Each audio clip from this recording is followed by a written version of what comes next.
According to police, Viegas was arrested on domestic violence charges after an altercation with a woman. According to court documents, police responded to an apartment near Irvine High School where the victim allegedly told police Villegas grabbed her by the wrists during the fight. If the defendant will please stand. In the District Court of El Paso County, Texas, 409th Judicial District, the State of Texas versus Daniel Villegas, number 94-0D09328. Verdict Form B. We, the jury, find the defendant Daniel Villegas. It's just after midnight on a Friday in El Paso, Texas. 4 teenagers are walking home from a party. Normal kids, the kind of night you forget by Monday morning. Their names are Jesse Hernandez, Juan Medina, Robert Bobby England, and Armando Mondo Lazo. They're on foot. There's laughter. There's probably a conversation about nothing in particular. 16, 17 years old. That age where the night feels like it belongs to you. Then a car rolls up. 6 shots. 6 .22 caliber shell casings left on the pavement. Like punctuation marks at the end of a sentence that nobody asked to be part of. Bobby England is hit in the head at the scene. He dies. Mondo Lazo is hit and staggers to a nearby house. He dies there. Jesse and Juan survive. And just like that, in the span of seconds, 2 families lose a son, a neighborhood loses its innocence, and El Paso Police Department faces the pressure that every department faces when the victims are young. Solve this fast. The problem with solve this fast is what it sometimes produces. 11 days after the shooting, El Paso police arrest a 16-year-old. According to police, Viegas was arrested on domestic violence charges after an altercation with a woman.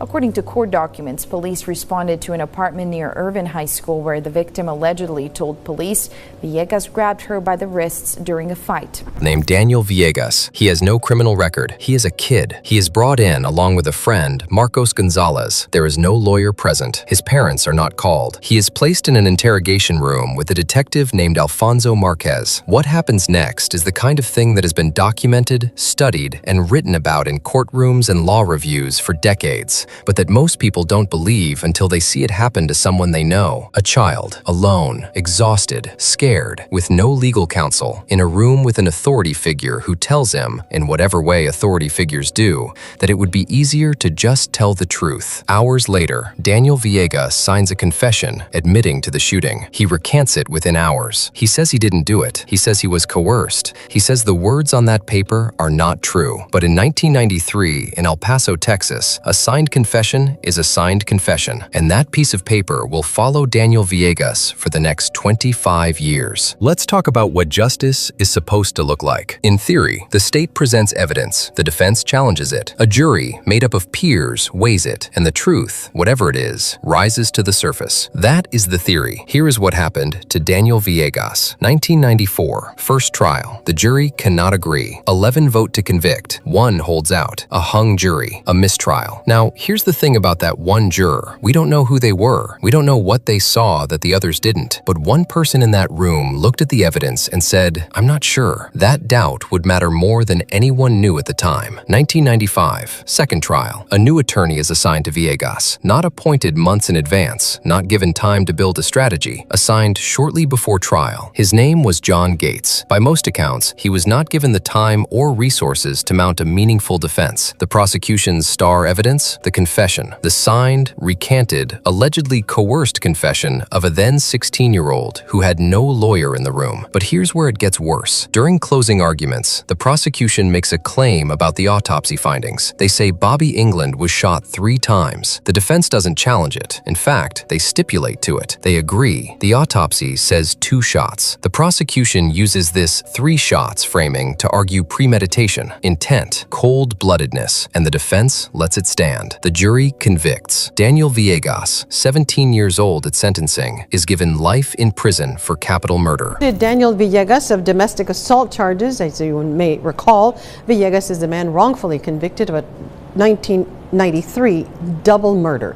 He was found not guilty in 2018. He will spend the next 18 years behind bars. Before we go any further, let's slow down and look at what the physical evidence actually said, because this is the part that gets lost in the headlines. The two surviving witnesses, Jesse Hernandez and Juan Medina, gave statements in the immediate aftermath of the shooting. In those initial statements, neither could identify the shooter. Juan Medina described the car as likely red or maroon. Neither man pointed at Daniel Villegas and said, "That's him." Now, the prosecution also brought in other witnesses, a cousin of Viegas named David Retrial, who said Daniel had talked about the shooting, a childhood friend. But under cross-examination, both would eventually testify that what they heard sounded more like bragging and joking, the kind of bravado teenagers perform, rather than a genuine admission. And then there's the physical evidence. No firearm was ever recovered and linked to Daniel Villegas. No DNA, no forensic evidence placing him at the scene. 6 shell casings, 2 dead teenagers, and a signed confession from a 16-year-old who had no lawyer. That was the case. Now let's talk about what the post-conviction investigation found that the original trial never revealed. In the years following the conviction, investigators and post-conviction advocates began pulling on threads. The original theory was that Daniel Villegas hadn't acted alone, that several other teenagers had participated in the shooting. Their names appeared in statements. Some were arrested, some were charged. But here's what nobody followed to its logical conclusion at the time. One of the alleged participants, a young man named Enrique Ramirez, was in jail on the night of the shooting. He could not have been in that car. Another alleged participant, Fernando Lujan, was on electronic house arrest. He was literally being tracked by a monitor. He couldn't have gone anywhere. 2 of the people supposedly in the vehicle couldn't have been there. Think about what that means for the confession. If the confession names accomplices who physically could not have participated, then the confession, the entire foundation of the prosecution's case, was built on something that couldn't have happened the way it was described. And then there are the alternative suspects the defense identified, brothers named Rudy and Javier Flores. The record shows that Rudy had allegedly threatened one of the victims in the weeks before the shooting. Javier was later connected to gunfire involving a .22 caliber weapon near the same neighborhood. A vehicle associated with them matched the description of the car witnesses described. These leads were not pursued to completion. They existed as what the legal record calls reasonable doubt evidence, not proof that these men did it, but proof that the police had another thread they never fully pulled. The prosecution, after Viegas was acquitted in 2018, would still publicly state that they believed he was guilty and that there were no other suspects. The record disagreed with that second part. For 12 years after his conviction, Daniel Villegas sat in a Texas prison, maintaining his innocence to anyone who would listen. Most people don't listen for 12 years. The world moves on. Cases go cold. People stop believing. But then, in 2007, something shifted. A man named John Mimbella, a local El Paso figure, described in court documents as a key supporter, took up the cause. He began pulling people together, making noise, keeping the case alive, and the case reached the Center on Wrongful Convictions at Northwestern Pritzker School of Law,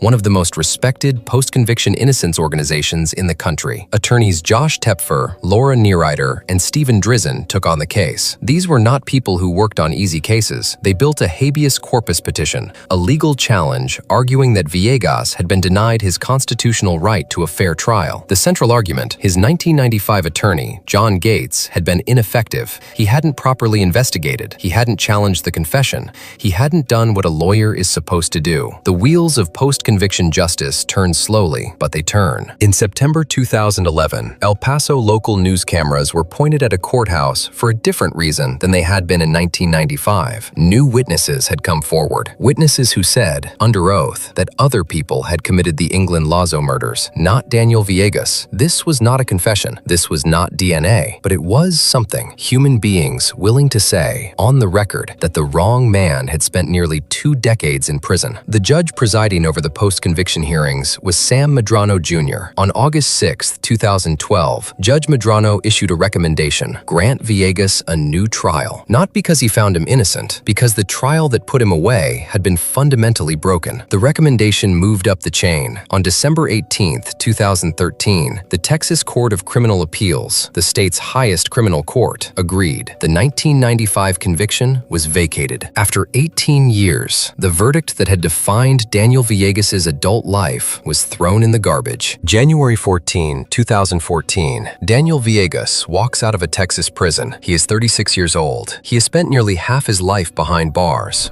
An El Paso man bringing a awareness after spending nearly 20 years behind bars before being acquitted of capital murder. We are talking about Daniel Villegas, whose case made national headlines. For something he says he didn't do. He is not free yet, not in the full legal sense. He was found not guilty in 2018. He is out on bail. The state can still retry him. The prosecution still believes he is guilty. The case is still technically open, but he can sleep in a bed that doesn't belong to the Texas Department of Criminal Justice. He can see the sky when he wants to. He can watch a TV show without it being a privilege. He is not free yet, but he is out. And then something happens that nobody expected, or maybe everybody expected, because life doesn't wait for legal proceedings to conclude. Within those 4 years on bail, Daniel Villegas becomes a father. He has 2 children, 2 kids who know their dad as a dad and not as a name on a prison visitors list. The prosecution is still building its case for a 3rd trial. Here is where the legal story turns. Judge Medrano, the same judge who had recommended the new trial, makes another ruling. The 1993 confession? Suppressed, inadmissible, coerced, unreliable. The product of a 16-year-old interrogated without a parent, without an attorney, under circumstances that no court should have allowed to produce evidence in the first place. The state does not appeal this ruling. Think about what that means. The confession, the one piece of evidence that had put Daniel Villegas in prison for 18 years, is now officially treated by a court of law as something that should not have been used against him. The prosecution now faces a 3rd trial without their main weapon. They scramble. They try to admit recorded phone calls Villegas made from jail and prison, conversations the state argues contain admissions. The defense fights this. In 2016, a Texas appellate court weighs in. The admissibility of those recordings becomes a matter of formal appellate ruling. The case drags forward, year after year. The children grow older. October 2018. Daniel Villegas is 41 years old. He has been fighting this case for 25 years, first from a prison cell, then from the outside, while wearing the invisible chain of a pending murder charge. He was offered a deal before the trial began, an Alford plea, a legal maneuver where a defendant doesn't admit guilt, but acknowledges the state has enough evidence to convict. In exchange, time served, freedom. He rejected it. He would not say he did it. Not in 1993 when he recanted. Not in 2018 when they handed him an exit with conditions. The 3rd trial begins. The prosecution calls witnesses. The cousin who heard what he calls bragging. The childhood friend. Their testimony, now decades old and filtered through cross-examination that highlights the joking interpretation, is the center of the state's case. There is no confession. There is no DNA. There is no gun. The defense presents the counter-narrative, the alternative suspects, the impossible accomplices, the interrogation that shouldn't have produced anything reliable, the autopsy facts that the 1995 prosecution got wrong. The jury deliberates. 5 days into the trial, October 5, 2018, the jury sends a message to the judge. They've reached a verdict. Please be seated. The record should reflect the attorneys for the state, the attorneys for the accused are present in the courtroom. In the gallery, there are people who have been fighting this case since 2007, people who wrote letters, people who showed up at hearings, families who prayed and waited and wondered if the system would ever do what it was supposed to do. The court has received a message from the jury indicating that they've reached a verdict. If the defendant will please stand. Madam Presiding Juror has in fact reached a verdict. Daniel Villegas stands. 25 years. It has all led to this room. In the District Court of El Paso County, Texas, 409th Judicial District, the State of Texas versus Daniel Villegas, number 94-0D09328. Verdict Form B. We, the jury, find the defendant Daniel Villegas not guilty. The cheering goes on for almost 10 seconds. 10 seconds that contain 25 years. Mr. Viegas, you have been under many conditions in this court. You are no longer under any conditions in this court. You are free to leave. Thank you. Good luck. You are free to leave. 4 words, 25 years in the making. Before we keep going, I need to stop and correct something. If you've seen this case on social media, Daniel Villegas spent more than 20 years in jail after he was wrongfully convicted of capital murder in the fatal shootings of Robert England and Armando Lazo. and if you're watching this video, there's a good chance you have. You've probably seen the caption, 25 years in prison. For the first time since he was 16 years old, 25 years ago, Daniel Villegas is a free man. That number comes from the courtroom narrator in the verdict video, and it's not exactly wrong, but it's not exactly right either. The National Registry of Exonerations, one of the most meticulous legal databases in the country, records Daniel Villegas' release on bail as January 14, 2014. He was out of prison for 4 years before the 3rd trial. The registry calculates his years lost at approximately 18.4 years. That is the number of years the system consumed from his life. 18 years. Not nothing, not a rounding error, but not 25 years of incarceration. 25 years is the span from 1993 to 2018, from the night of the shooting to the not guilty verdict. Why does this matter? Because if we're going to be angry about what happened to Daniel Villegas, and we should be angry about the right thing in the right way. 18 years, incarcerated as a teenager, convicted on a coerced confession obtained without a lawyer for murders he says he did not commit. That is already an almost incomprehensible injustice. We don't need to exaggerate it. The truth is enough. Here is perhaps the most revealing moment in this entire case, not in the courtroom, but outside it. After the jury returned a not guilty verdict, a spokesperson for the El Paso County District Attorney's Office made a statement. The office, they said, still believed Daniel Villegas was responsible, and this is the part you need to sit with, they said there were no other suspects. This, despite the fact that the post-conviction record includes a prior threat against one of the victims weeks before the shooting, a vehicle match, a confiscated .22 caliber firearm connected to one of the alternative suspects, with ballistics test results that, according to the registry, were never released. 2 men named as Villegas' accomplices who were physically incapable of being there that night. The prosecution is entitled to believe what they believe, and a not guilty verdict does not mean a court found the defendant innocent. It means the state failed to prove guilt beyond reasonable doubt. But no other suspects is a statement the record does not support, and that matters, because if there are no other suspects, the England and Lazo murders are closed in the DA's mind. And if they're closed with a wrong answer, then nobody is looking for the right one. Bobby England and Mondo Lazo deserve better than that. Most people think the story ends with the verdict. For Daniel Villegas, it didn't. In 2015, while the 3rd trial was still being prepared, Villegas filed a federal civil rights lawsuit against the city of El Paso and the officers involved in his original interrogation. The case, Villegas versus City of El Paso et al., filed in the United States District Court for the Western District of Texas. The allegations are what you'd expect from a post-conviction civil case of this type: coerced confession, fabricated evidence, constitutional violations. Lead detective Alfonso Marquez is named, along with detectives Scott Graves and Carlos Ortega. And there's another defendant, an officer named Ray Sanchez, connected to what the court documents call a second investigation. The case was originally stayed, put on hold, while the criminal retrial was pending. After the 2018 acquittal, it moved forward. In August 2025, a federal judge ruled that there was sufficient evidence for the case to go to trial on the key coerced confession municipal tolerance theories. That is a significant legal threshold.